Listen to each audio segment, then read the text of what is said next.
इस वीडियो में हम लोग मैथ्स के कुछ प्रश्नों को सोल्व करने वाले हैं जो आपके आने वाले किसी भी कॉम्पिटेटिव एग्जाम्स के लिए काफ़ी फायदेमंद होंगे। तो चलिए प्रश्नों को सोल्व करते हैं।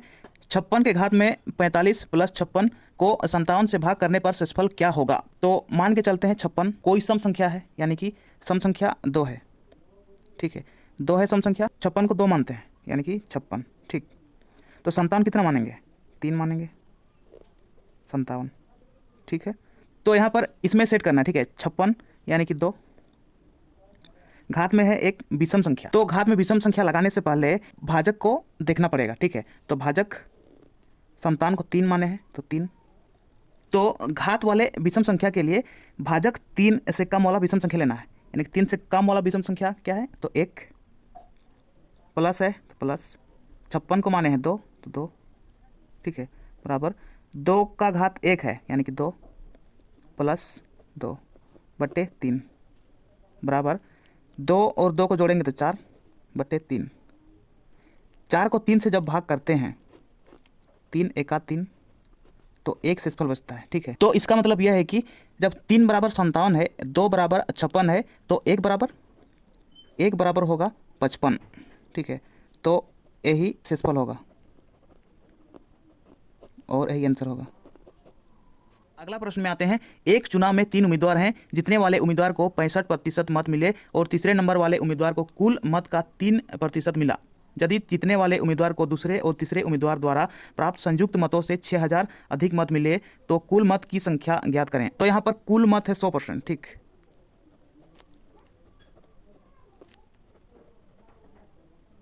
और 3 उम्मीदवार हैं, पहला उम्मीदवार, दूसरा उम्मीदवार और तीसरा उम्मीदवार। तो जीतने वाले उम्मीदवार को 65% मत मिला, यानी कि पहला उम्मीदवार जीतने वाला उम्मीदवार है, तो 65% मत मिला इसको। और तीसरे नंबर वाले उम्मीदवार को कुल मत का 3%, यानी कि 100 का 3%, 3% होगा। ठीक है, तो अब दूसरा उम्मीदवार कितना परसेंट मत मिलना चाहिए? तो 65% पहला उम्मीदवार का है और 3% है तीसरा उम्मीदवार का। 65 और 3 होता है 68, तो 100% में से 68 माइनस करेंगे तो 10 में 8, 2, 9 में 6, 3। ठीक है, तो 32% मत दूसरा उम्मीदवार को मिलता है। ठीक, अब यदि जीतने वाले उम्मीदवार को दूसरे और तीसरे उम्मीदवार द्वारा प्राप्त संयुक्त मतों से 6000 अधिक मत मिले। ठीक है, तो पहला उम्मीदवार को 65% मत मिला है। ठीक है, और दूसरा और तीसरा उम्मीदवार द्वारा प्राप्त संयुक्त मत 32 प्लस 3%, 35%। ठीक है, ये 6000 अधिक है, बराबर 6000, तो यहाँ पे माइनस करेंगे। ठीक, तो 65% में से 35% को माइनस करेंगे तो यहाँ पे 5 में 5 घटाएंगे 0, 6 में 3 घटाएंगे 3, 30% बराबर है 6000। एक जीरो से एक जीरो काट देंगे, 3 एका 3, 3 दूने 6, 1 2 0। ठीक, तो 1% बराबर 200 मत। ठीक, तो यहाँ पे पूछा गया है कुल मतों की संख्या ज्ञात करें। तो कुल मत है 100%, तो 1% बराबर 200 है, तो 100% बराबर 200 गुने 100, यानी कि 120, 20,000 मत, यही आंसर होगा। अगला प्रश्न में आते हैं। यदि शांत जल में नाव की चाल 17 किलोमीटर प्रति घंटा और धारा की चाल 5 किलोमीटर प्रति घंटा है तो नाव को धारा की दिशा में 110 किलोमीटर जाने में कितना समय लगेगा? तो समय बराबर होता है दूरी बटा चाल। ठीक है, तो दूरी है यहाँ पे 110 किलोमीटर बटे चाल है, यहाँ शांत जल में नाव की चाल 17 किलोमीटर प्रति घंटा है और धारा की चाल 5 किलोमीटर प्रति घंटा है। तो नाव जब धारा की दिशा में चलता है तब नाव की चाल और धारा की चाल जुड़ता है। ठीक है, तो धारा की चाल है 5 किलोमीटर प्रति घंटा बराबर 110 बटे 17 और 5 22, 11 एक 11 0, 11 दूने 22, 2 पच्छे 10 बराबर 5 घंटा, यही आंसर होगा। अगला प्रश्न में आते हैं। एक भिन्न का हर उसके अंश से 3 अधिक है। यदि अंश और हर में 4 की वृद्धि की जाती है तो इस प्रकार प्राप्त भिन्न 4/5 के बराबर होती है। मूल भिन्न कितनी है? तो यहाँ पर मूल भिन्न,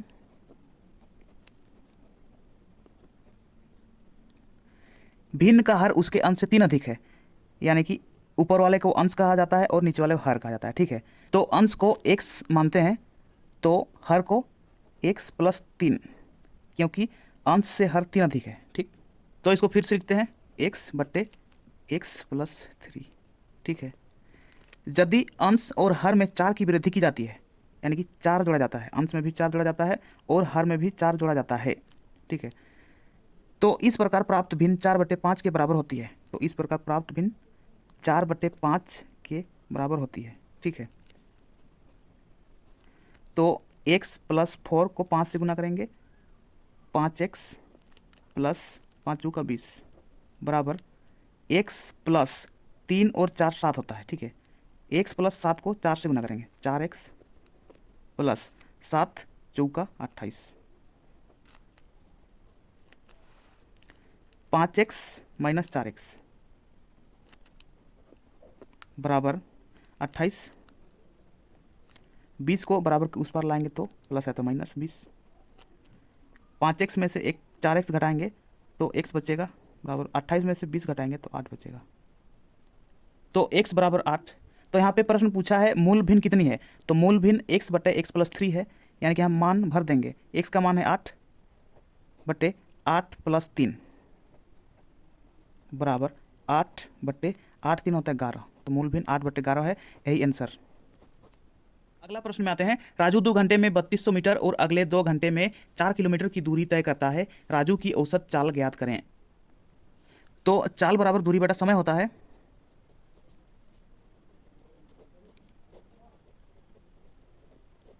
सॉरी, यहाँ पे औसत चाल पूछा है, तो औसत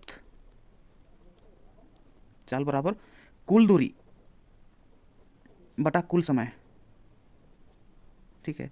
तो कुल दूरी यहाँ पे है 3200 मीटर और 4 किलोमीटर है, तो 3200 मीटर को किलोमीटर में अगर चेंज करना है तो 1000 से भाग दिया जाता है, ठीक है।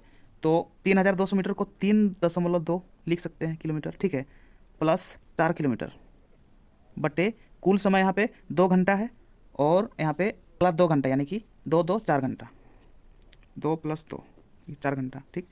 तो 4 3 7.2 7.2 किलोमीटर बट्टे 4 घंटा समय बराबर 4 एका 4, यहाँ पे 3 बचा है 0.2, दशमलव लगाएंगे 32, 4 8 32, ठीक है। तो 1.8 किलोमीटर प्रति घंटा, यही आंसर होगा। अगला प्रश्न में आते हैं। 960 ग्राम मिश्र धातु में तांबा और टीन 7:5 के अनुपात में है। अनुपात 7:6 करने के लिए कितना टीन ग्राम में मिलाया जाना चाहिए। तो यहाँ पर तांबा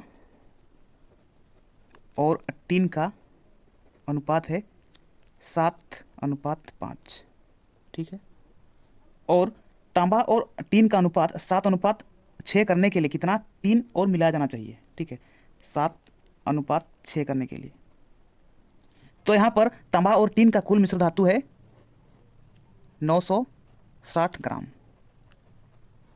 और तांबा और टीन के अनुपात का कुल योग है 7 और 5 12, तो 12 यूनिट का मान है 960 ग्राम, तो 12 एका 12 12 8 96 और 1 0, ठीक।